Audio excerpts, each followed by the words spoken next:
Next நம்ம make or buy டெசிஷன்ல illustration 3 பார்க்கலாம் friends. A TV manufacturing company finds that while it cost of rupees 6.25 to make each component X, the same is available in the market at rupees 4.85 each.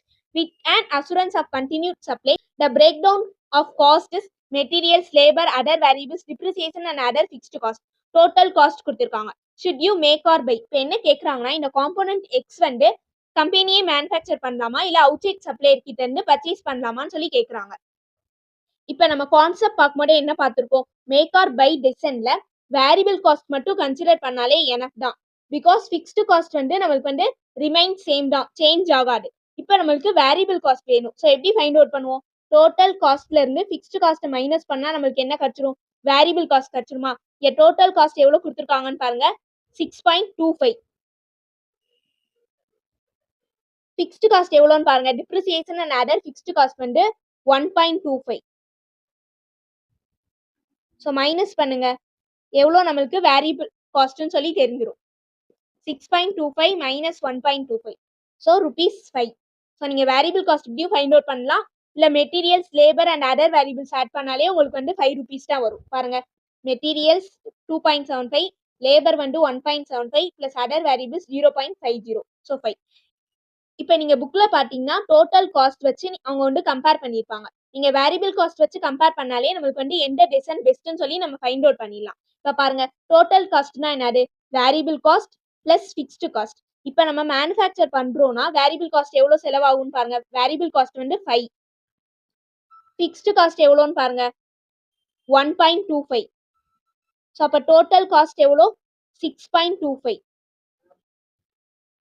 இப்போ இதுவே வந்து நம்ம out side supplies கிட்ட இருந்து வாங்கினா எவ்வளோன்னு பாருங்க 4.85. மார்க்கெட் ப்ரைஸ் வந்து 4.85. ஃபிக்ஸ்டு காஸ்ட் வந்து சேஞ்ச் ஆகுமா, சேஞ்ச் ஆகாது, சேம் தானே. இப்போ டோட்டல் காஸ்ட் பாருங்க 4.85 பிளஸ் 1.25, ஸோ 6.10. ஸோ நம்மளுக்கு எங்க வந்து டோட்டல் காஸ்ட் கம்மியா இருக்கு, பை ஃப்ரம் அவுட் சைட்ல தான் நம்மளுக்கு டோட்டல் காஸ்ட் கம்மியா இருக்கு. நம்ம எப்பயுமே என்ன பண்ணுவோம், வேரியபிள் காஸ்ட் மட்டும் தான் கன்சிடர் பண்ணுவோம். ஸோ வேரியபிள் காஸ்ட் மட்டும் கன்சிடர் பண்ணும் போதே நம்மளுக்கு பாருங்க பை ஃப்ரம் அவுட் சைட்ல தான் கம்மியா வருது. ஸோ எவ்வளோ அமௌண்ட் வந்து வேரியபிள் காஸ்ட்ல சேவ் பண்றோம்னு பாருங்க. இப்போ நம்ம அவுட் சைட் சப்ளைஸ் கிட்ட இருந்து வாங்கணும்னா நம்மளுக்கு 0.15 வந்து நம்ம சேவ் பண்ணலாம். ஸோ அப்போ ஆன்சர் என்ன ரைட் பண்ணணும், it is not profitable to make the component because there is a saving of ₹0.15 even in variable cost. It is profitable to procure from outside. So நீங்கள் வேரியபிள் காஸ்ட் மட்டும் compare பண்ணாலே enough தான். So நீங்கள் ஈஸியாக வந்து எந்த decision வந்து பெஸ்ட்னு சொல்லி ஃபைண்ட் அவுட் பண்ணிடலாம். பட் நம்ம புக்கில் வந்து டோட்டல் காஸ்ட்டில் கம்பேர் பண்ணியிருக்காங்க, அவ்வளோதான். ஸோ அப்போ என்ன decision best, buy from outside supplier தான் நம்மளுக்கு வந்து பெஸ்ட் டெசிஷன் சொல்லி ரைட் பண்ண போறீங்க, அவ்வளோதான். இப்போ நெக்ஸ்ட் இல்லுஸ்ட்ரேஷன் 4 பார்க்கலாம் friends. Carbon Limited manufactures 50,000 units of a product with the following cost breakup: direct material cost, wages, expenses, variable cost, fixed cost. Next last total cost கொடுத்திருக்காங்க. The product with same specification is available in the market at the price of ₹14. இப்போ நம்ம manufacture பண்ணோம்னா total cost எவ்வளோ ஆகுது 16. இப்போ இதுவே நம்ம வந்து அவுட் சைட் சப்ளைஸ் கிட்ட இருந்து வாங்கணும்னா மார்க்கெட் பிரைஸ் மட்டும் பாருங்க ₹14. இப்போ என்ன கேட்குறாங்க first கொஸ்டினா, would you make to buy the component?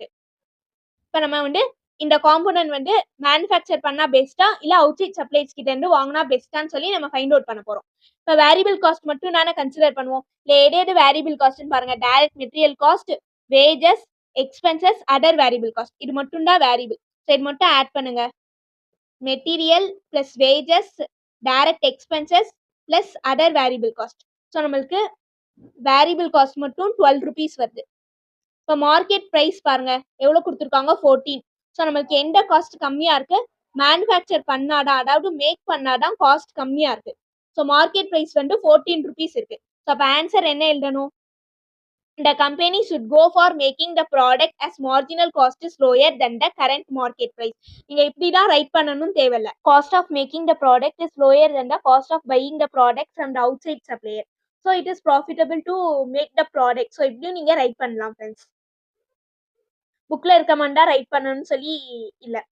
Next பாருங்க, செகண்ட் கொஸ்டின் வந்து what could be your decision if the supplier offered to sell the product at the price of ₹11?